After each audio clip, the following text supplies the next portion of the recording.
อ๋อครับนะครับแต่เป็นกิริยาผักส้มปูเนื้อหมูโคที่คาวานั่นไหนขนอค้าก็ได้ใส่จ้าเจ้าในไหนขนอผักส้มปูในเดอันนั้นเป็นใบผักส้มปูในขนอเป็นยอดผักส้มปูอันนั้นก็ได้เฮ็ดเป็นผักน้ำในขนอได้เฮ็ดเป็นผักน้ำมันเจ้าหนังน้ำสดนั่นขนอได้เฮ็ดเป็นผักน้ำอันนั้นผักส้มปูนี่ก็นี่ค่ะข้าได้ใส่อันนี้ก็ได้เป็นกุ้งแห้งในขนอกุ้งแห้งนั่นที่เอามาเจนน้ำเสียเบี้ยวตำนี่ก็จังไว้ใส่ในขนออันนั้นได้เป็นผักส้มปูจากได้เฮ็ดผักส้มปูเฮ็ดผักส้มปูในเขาได้ใส่ผักส้มปูเฮกุ้งแห้งแล้วก็ได้มีหอมแหลงในขณะหอมแหลงแล้วก็มีหอในขณะเพิ่นได้มะเขือส้มและทั้งขิงอันในแล้วก็มีหอแล้วก็หอมแหลงนี่ก็ใส่ในเนื้อไก่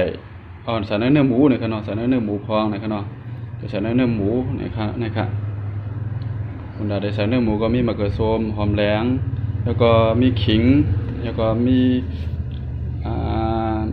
มีหอในขณะนะครับมาค่ะเฮ็ดจ้อมกันค่ะกิริยามันได้มีกันหน่ายหนึงก้อยค่ะเอาค่ะนะคะอันเป็นผักหมี่ผักหอเดี๋ยวก็หมักพริกนี่ครับเนาะมันก็ลืมไถว่าหมักพริกนี่ครับเนาะอันนี้ก็ข้าได้ตำเอานี่ครับเนาะข้าได้ตำเอานะครับ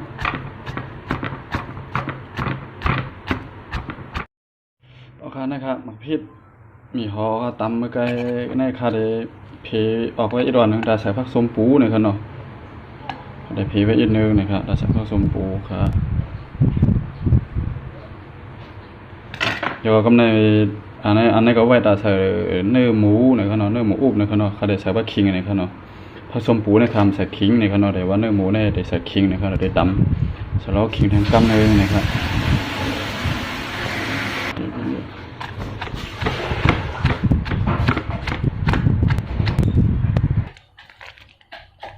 อันนี้ก็กุ้งแห้งในขนาดเขาได้เจกุ้งแห้งไว้นะครับกุ้งแห้งนี่ก็ได้ตำในขนาดเจให้มันโอนแล้วต้องไว้ตำนะครับนายนั่นก็พอแล้ว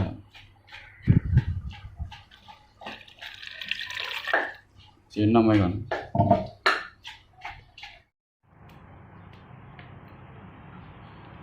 ผักส้มปูปิดผักส้มปู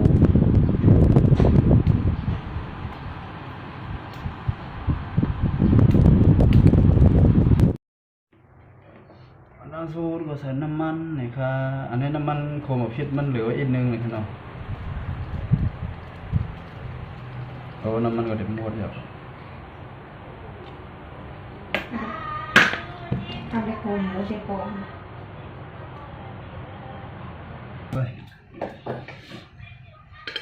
นะครับอันนั้นสูตรโคกิริยามันนะครับ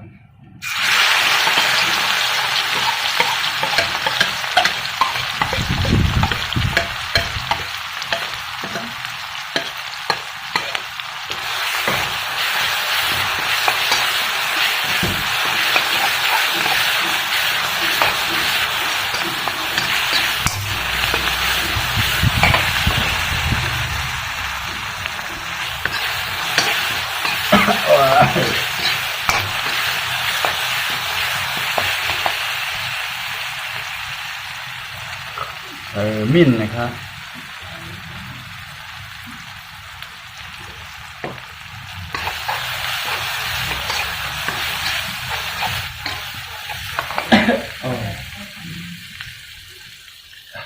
มะเขือเทศมะเขือส้มนะครับ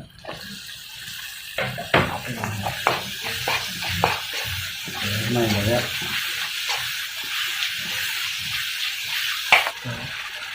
ใส่เกลือนะครับอันนี้เยี่ยมหนาเลยเรียกว่าของหวานนะครับ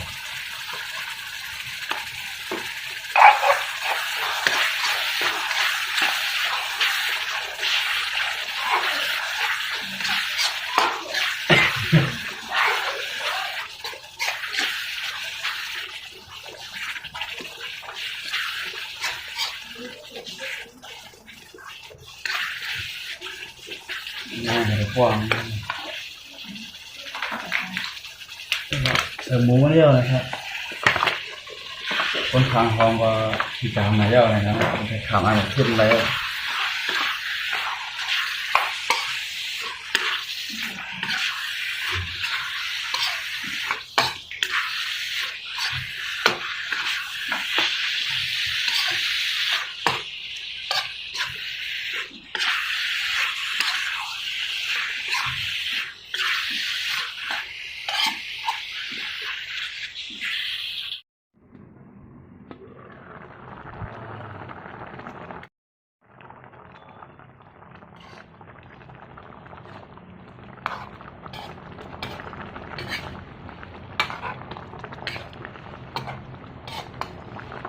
นะครับว่ามันแห้งน่ะได้ใส่น้ำมันนิดอีกนึงนะครับเนาะได้ใส่ข้าวยามันถึงอีกนึงนะครับเนาะเดี๋ยวเลยอูบไว้ให้น้ำมันอันนี้ให้น้ำบ่แห้งนะครับเนาะใส่ข้าวยามันอีกนึงนะครับ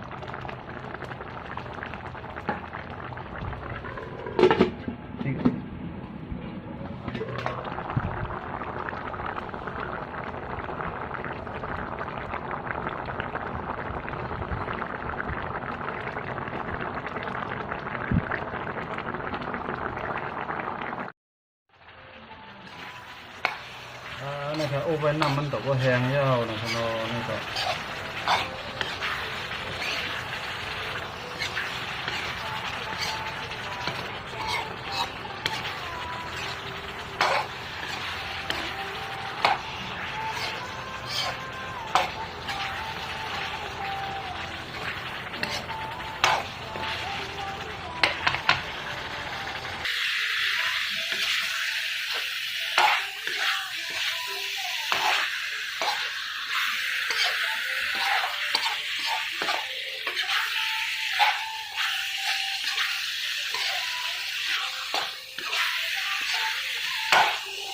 หอมไหนครับหอมไหนครับ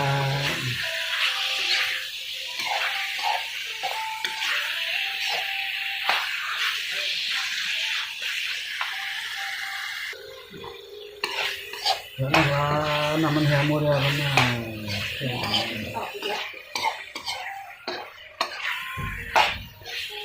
ปล่อยเลย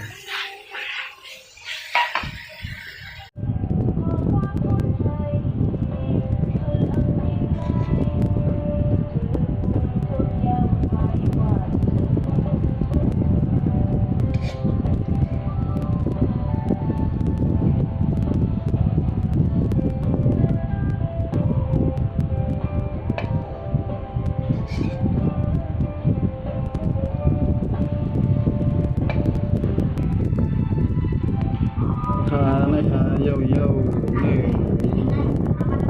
นี่ฮะ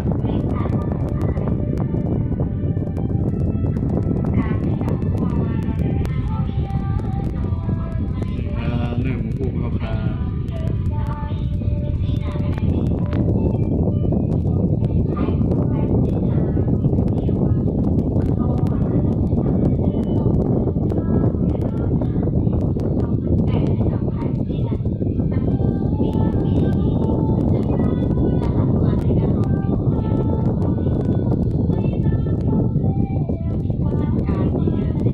แล้วค่ะนี่ก็เป็นหม้อที่เขาเฮ็ดหมูมาไกลหน่อยครับเนาะข้าก็ล่างเย่าหน่อยครับเนาะที่เฮ็ดเย่ากับไว้อันนี้ก็ใส่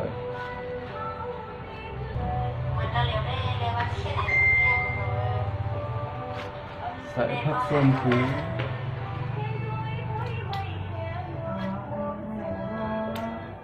ผักส้มผูนี่ก็มันแก่อีกนึงนะครับหวานมันใหญ่นะนะครับปิดอีกนึง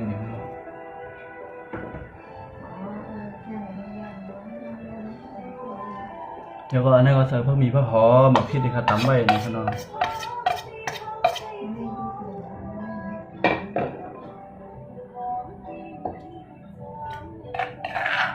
เดี๋ยวก็อันนี้ก็เป็นกุ้งนะครับเนาะกุ้งนี่ก็เจ๊น้ำเสตำไว้เย่านะครับเนาะกุ้งแห้ง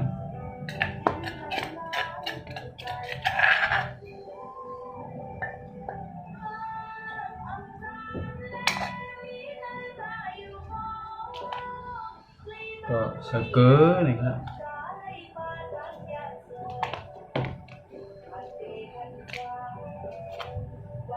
ของหวานครับเดี๋ยวก็ได้ใส่มีดอีกนึงนะครับ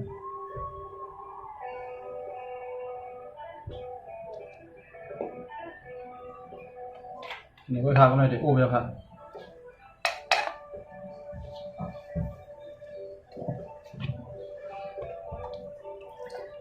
ใส่น้ำอีกนึงกูมันแห้งกูมันเค็มนะครับ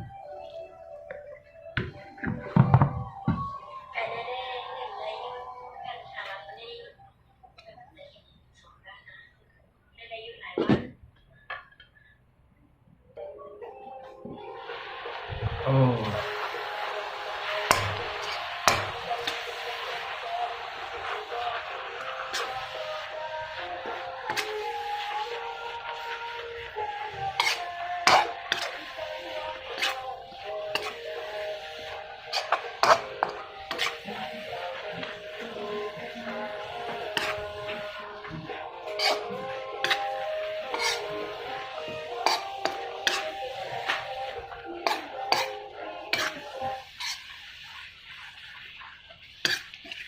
ท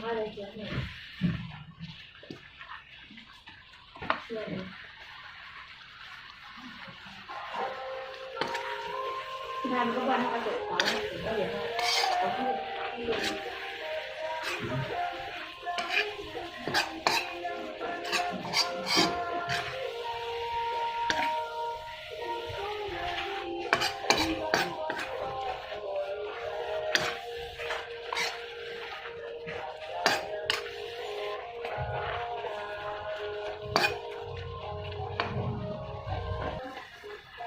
ใส่น้ำมันที่หนึ่งครั้งใครลืมใส่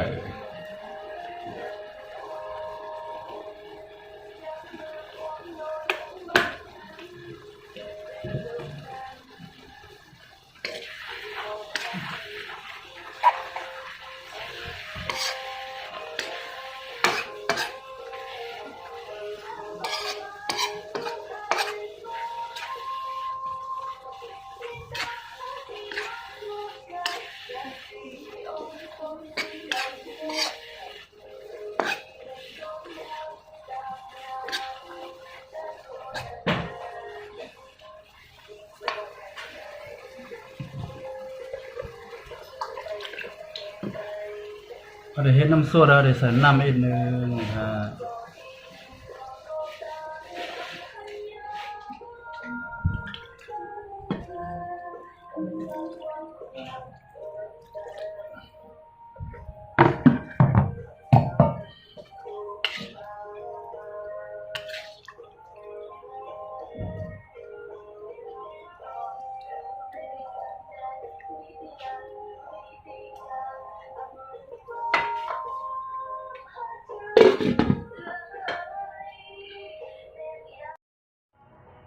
เอาครับนะครับน้ำมันเลือดยาวนะครับขาดอำไรก็เป็นกะปินะครับใส่กะปิอีกนึง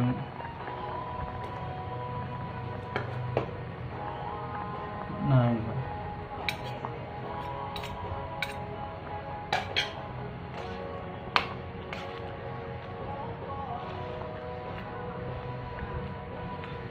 คลิปวิดีโอนี้ผมก็พูดแต่ภาษาไทยหรือว่าไทยใหญ่นะครับบางคนก็อาจจะที่เข้ามาดูก็อาจจะเป็นที่ไม่ใช่คนไทยใหญ่ก็อาจจะมีนะครับอันนี้ก็คือจะเป็นใบกระเจี๊ยบนะครับใบกระเจี๊ยบจะเอามาทำกับข้าวนะครับ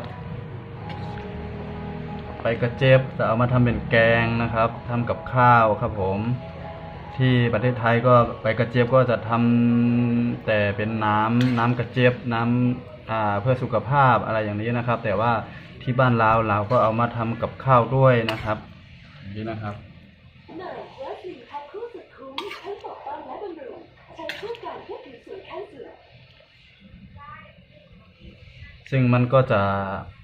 อร่อยนะครับมันก็จะเปรี้ยวนิดๆนะครับกลมกล่อมดีนะครับแต่ว่าถ้าเป็นใบกระเจี๊ยบเนี่ยถ้าไม่ได้ใส่ไอ้กุ้งแห้งเนี่ยมันก็จะไม่ค่อยอร่อยนะครับแต่ว่าถ้าเราใส่กุ้งแห้งแล้วก็ใส่กะปิเนี่ยมันจะหอมมากมันจะกลมกล่อมมากนะครับมันจะไม่ค่อยเปรี้ยวแล้วก็อร่อยมากครับ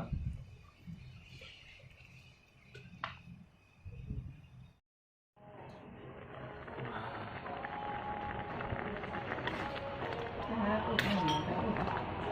เมืองไทยเป็นไส้หมู กินแล้วค่ะสู้เยี่ยวหน่อยค่ะรักษาหวานเยี่ยวค่ะปูนะครับผสมปูกุ้งนะครับอันนี้ก็จะเป็นแกงกระเจี๊ยบนะครับแกงใบกระเจี๊ยบครับผม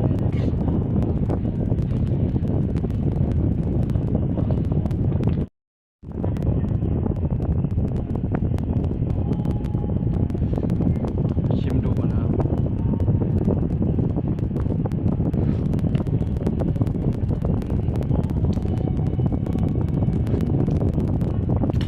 อร่อย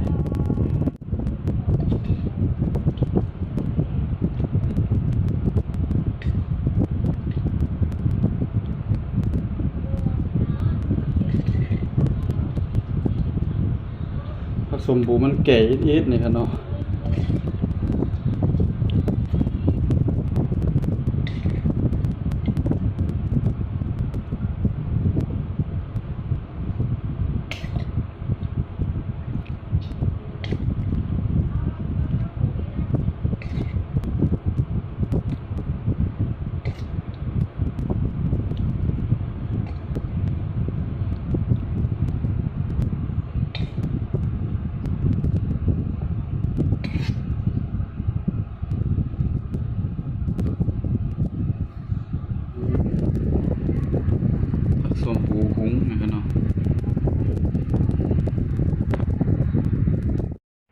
คะนายคะผักสมปูเนื้อหมูโคนะครับพร้อมกินนะครับเนาะหน้าตามันก็จะเป็นจังไหนนะครับเนาะอันนี้ก็น้ำมันมันได้อิดๆนะครับเนาะเพราะเป็นก้นหมังก็เฮ็ดได้มันก็ได้เหลียงเลยเส้นในแล้วก็น้ำมันก็ได้นำเลยเส้นในแต่อันในขาก็ใส่ทำได้ใส่ได้ใส่สีมันนะครับเนาะทำได้ใส่สีขาวสีภาคนะครับเนาะมันก็บ่เหลียงบ่คว่างนะครับเนาะนี่ก็ผักสมปูความกินนะครับเนาะผักเนื้อหมูก็มันก็ได้มันอิดๆนะครับเนาะแล้วก็ดังผักสมปูในมันก็สมๆใส่อิดๆมันได้เข้ากันหนานะครับเนาะ